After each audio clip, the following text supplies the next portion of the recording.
告同志们一个好消息。是干嘛你？大家不要认为社会主义已经没有儒了。他说的是美国啊，他说是美国，比那个氢弹的威力还要大。我操，直接给你挂掉，这遵守直播规范呐。在我看来，见证就像和五指姑娘深入交流，是不同层次的精神释放。见证本身就目前而言，并不能改变或者说改善你生活中的处境。我们的初心就是让自己的生活变得更好，我们的目标就是要成为小确幸的日子人。忘记了这一点，见证就会走上一条不断解构而毫无建树的不归路。无论什么意识形态，只要不是原教旨极端派，我都可以。但在能够保卫我们的现代生活之前，很显然，现在的日子人都是空中楼阁。可以相信，这几年来大环境的影响应该已经把寒气传递到每一位观众身上了。我们可以明显发现，社会舆论已经没有了黄金时代的入关心态，前途是光明的，道路是曲折的，宏大叙事终究是要落实到每一个具体的人身上的。隔壁的日本当然也经历过这种心态历程，在太平洋上入关失败，最后被麦克阿瑟叼着烟斗爆破旧世界。通过一届盛大的奥运会重拾民族信心，靠着战后仿制并出口工业品挺直了脊梁。日本人因房地产上涨，在歌舞伎町纸醉金迷，也在泡沫破裂后，在各地的烂尾楼上演无保护自由个体。但至少自由个体的那帮人享受过那个黄金时代，而他们的儿孙辈却要为他们的挥霍无度终生还债。老一辈社畜念叨着成功学，庆幸自己没有被优化，而新一辈牛马刚出校门就要面临前所未有的就业冰河期。还是那句话，前途光明我看不见，道路曲折我走不完。日经指数直到现在才超过90年代。一个90年代毕业的大学生，现在已经是50岁的大叔了。当然，这些没有固定工作，只能打零工的大叔们也可以自我安慰，至少把永田町那帮老登熬死了。但他们这辈子最宝贵的时间，已经成为了历史的垃圾时间。逝者如斯夫，不舍昼夜。如果把胜利全都寄托在自己的寿命上，那你确实就是个适合给老登们陪葬的 loser。坂本九的《向上走》描写了春夏秋，唯独没有冬。正如他人生的终局，在泡沫经济前因空难去世，很难说是幸运还是不幸。就目前而言，现在不过是深秋而已，真正的冬天还远没有到来。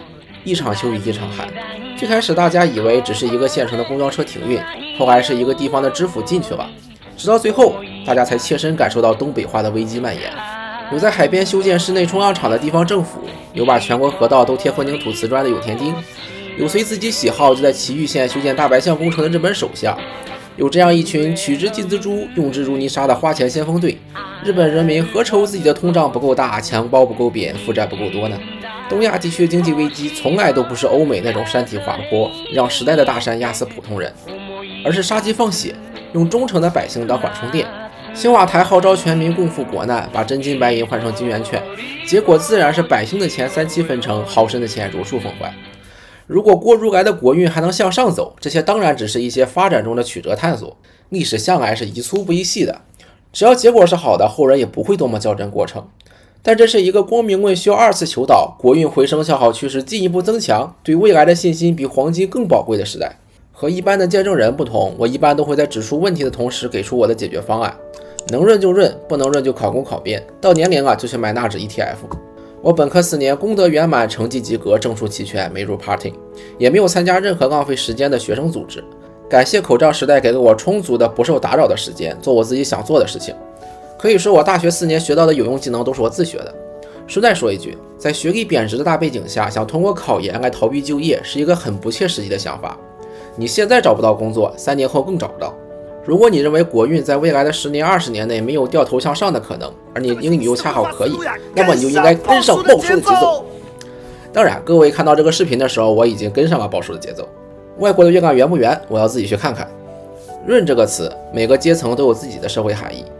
有人非法移民，有人跑车巡街，当然还有更多的是我这种阳澄湖大闸蟹。从来没有什么灯塔或者人间天堂，大家都是人类社会，问题都是类似的。感谢我的父母，我可以有选择的权利和幸福的烦恼。就算我在外边混不下去，我也可以拿着名校硕士学历回来当个县城婆婆门。我来去自由。大船沉没的时候，抢头等舱也没有什么意义，抢救生艇才是更好的选择。逃避虽可使但有用，我也不一定都是对的。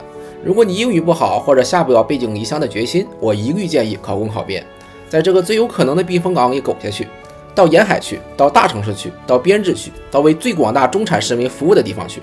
如果你已经不幸的超过了35岁啊，我相信你也不需要我一个20岁的学生给你什么人生建议了。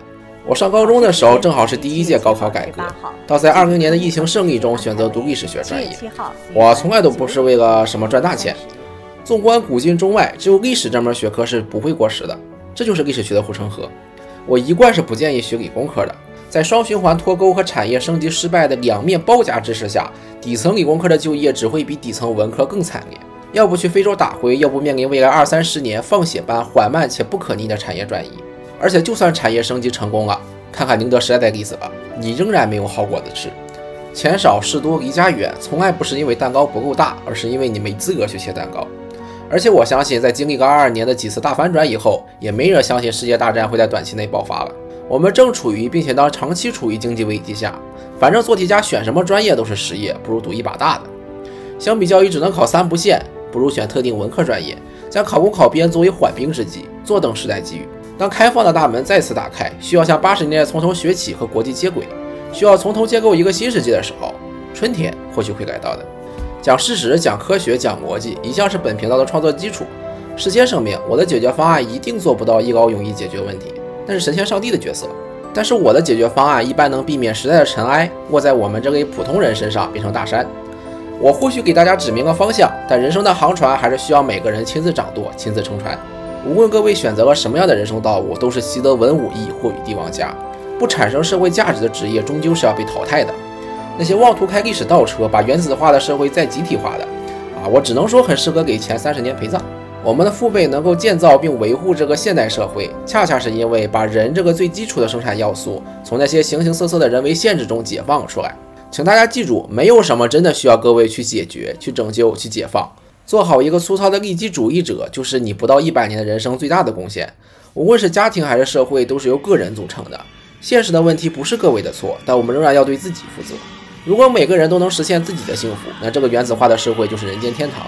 在历史的大潮下，各位只是一粒粒沙土和尘埃，但也正是在这一粒粒沙土和尘埃的堆积，有时也会冲垮那些宏伟和看似坚不可摧的大坝。50年前的那条深圳河，现在变成了太平洋。在此，我仅代表我自己画个圈圈，祝福大家。这个是凌云谈，我一定会回来的。也许吧。